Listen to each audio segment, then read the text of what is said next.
Before the first drop fell from the sky, before thunder echoed over the valleys and mountains, there existed a world so different from ours that today it seems to belong to another dimension. A world teeming with life, beauty, but also hidden darkness. What was the earth really like before the Great Flood? This question has reverberated through the centuries, sparking fascination, fear, and mystery. In this video, we will embark together on a journey to the antediluvian world, the stage where giants walked among men, days stretched as long as centuries, and God spoke directly to his children. Get ready to uncover forgotten truths, stories buried in the oldest pages of humanity, and revelations that might change your view of the past and of what is yet to come. First and foremost, we need to understand what was at stake. The pre-flood world wasn't just an ancient era. It was an entire universe with its own rules, an environment that favored longevity and housed an incredibly advanced and deeply corrupted civilization. Have you ever stopped to think about what the climate, customs, relationships, and even the spirituality of the people who lived before the rain that covered the entire earth were like? What we know about them isn't just a tale of destruction, but also a warning. And perhaps, just perhaps, the days of Noah are closer to our own than we imagine. If you want to keep following this kind of content that unveils the hidden secrets of the Bible and brings to light humanity's forgotten mysteries, subscribe to the channel now, turn on the notification bell, and leave your like. That helps us continue spreading these truths the world prefers to ignore. And if this video touches your heart or makes you reflect, share it with someone else who also needs to know what God has revealed about the beginning and the end. Let's begin our journey by stepping back to a moment when everything seemed to be in perfect harmony. The Bible tells us that Adam and Eve were created in the image and likeness of God, living in communion with Him in the Garden of Eden. But the serpent, a symbol of Satan's cunning, deceived the woman, and through her the man as well. Sin entered the world, and with it, chaos. What few people realize, though, is that even after this initial fall, humanity continued to develop, and in an astonishing way. The patriarchs lived for hundreds of years, like Adam, who reached 930 years, or Methuselah, who hit an impressive 969 years. This longevity might be explained by an environmental condition entirely different from what we have today, a vapor canopy enveloping the Earth, shielding its inhabitants from solar radiation and maintaining a stable, humid, and fertile climate. This celestial mantle was only breached with the flood, marking the end of an era. In that ancient world, the connection between heaven and earth was still direct.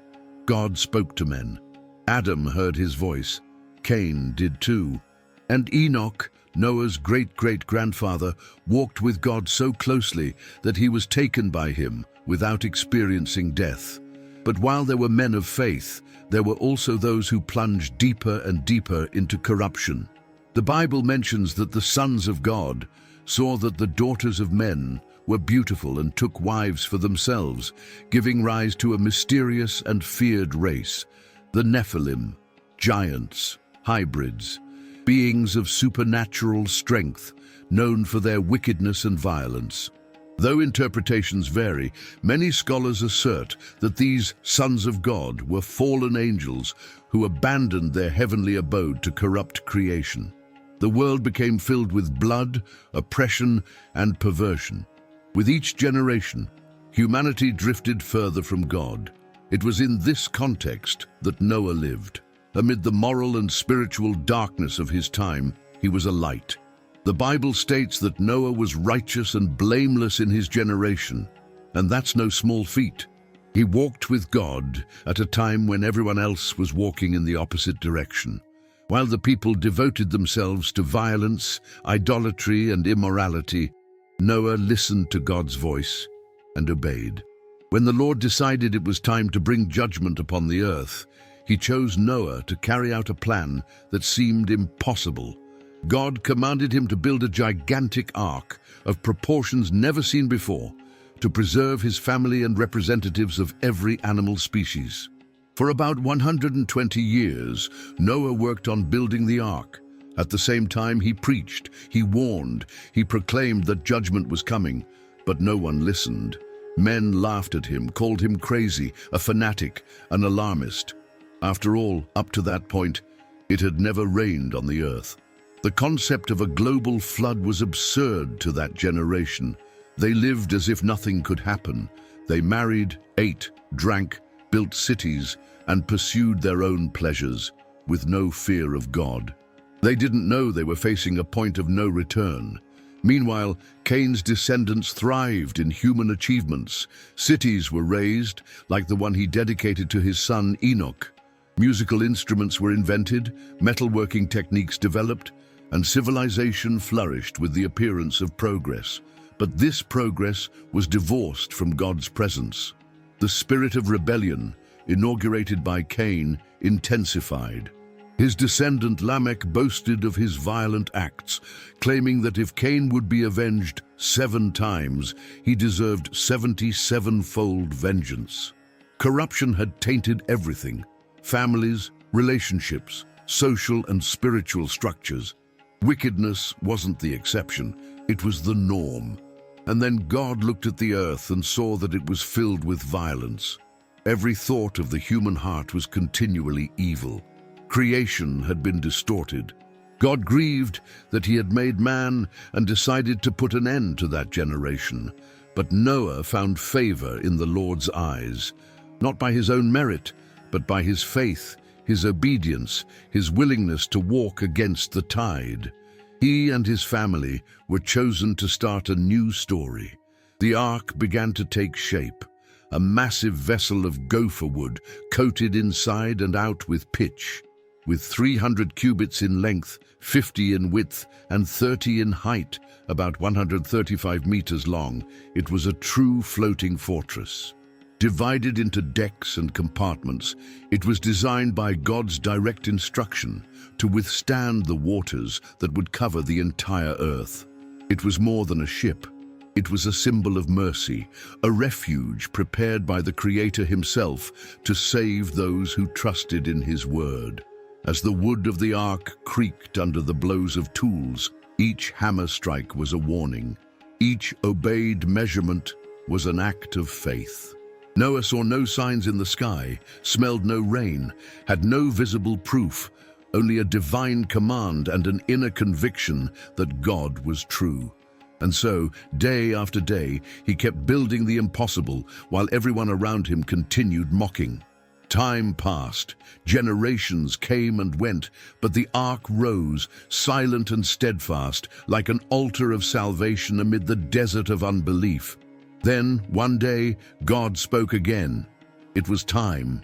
The judgment that had been announced for so long was finally approaching. God ordered Noah to enter the ark with his wife, his 3 sons, Shem, Ham, and Japheth, and their wives.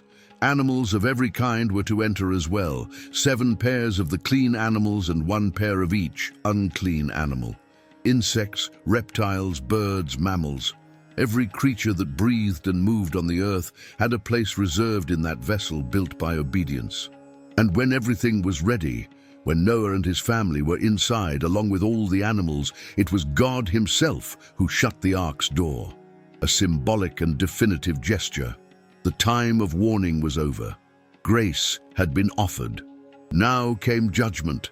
At that moment, the world still seemed the same. People were likely still laughing, ignoring, living as if tomorrow were guaranteed.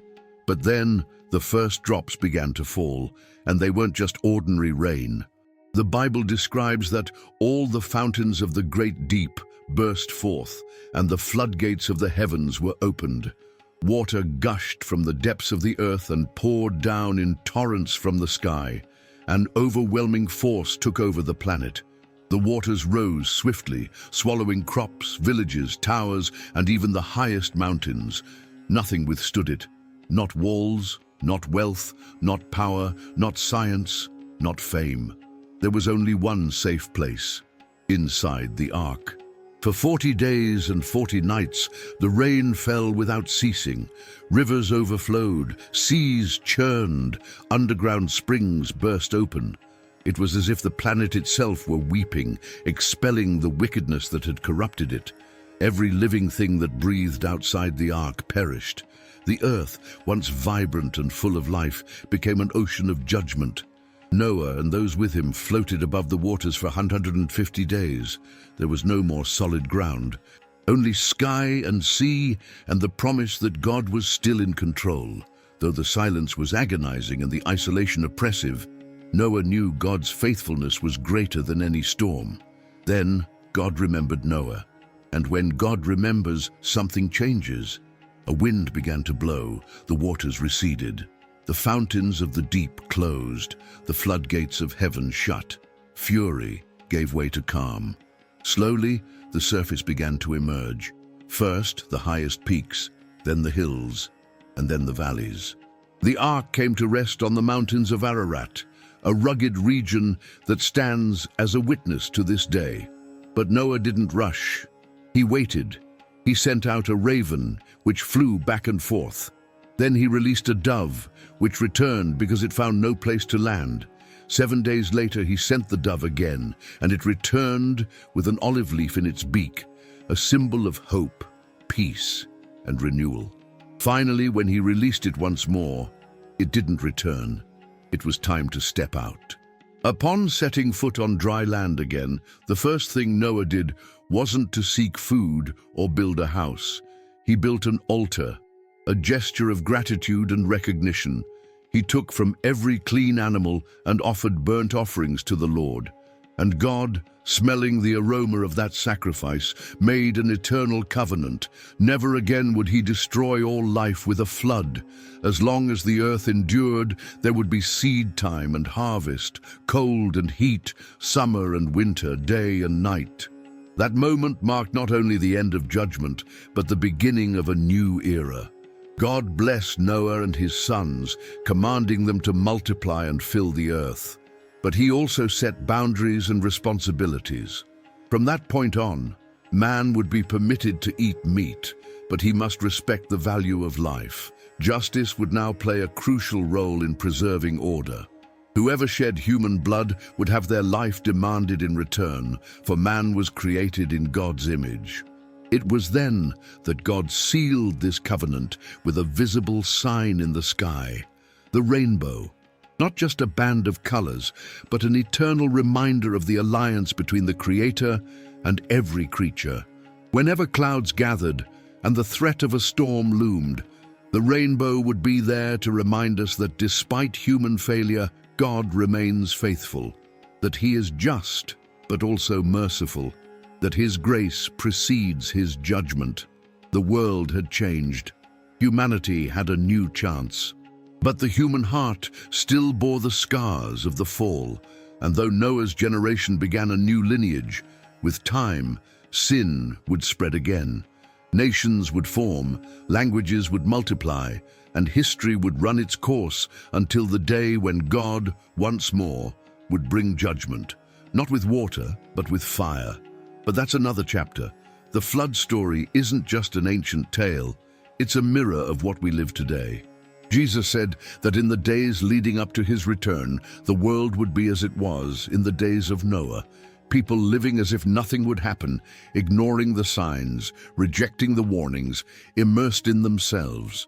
That's why knowing this story is also a call to awaken. Just as the ark was the only refuge in that time, Christ is today the only way to salvation. The message of the flood isn't just about destruction, but redemption. God always offers an ark before judgment.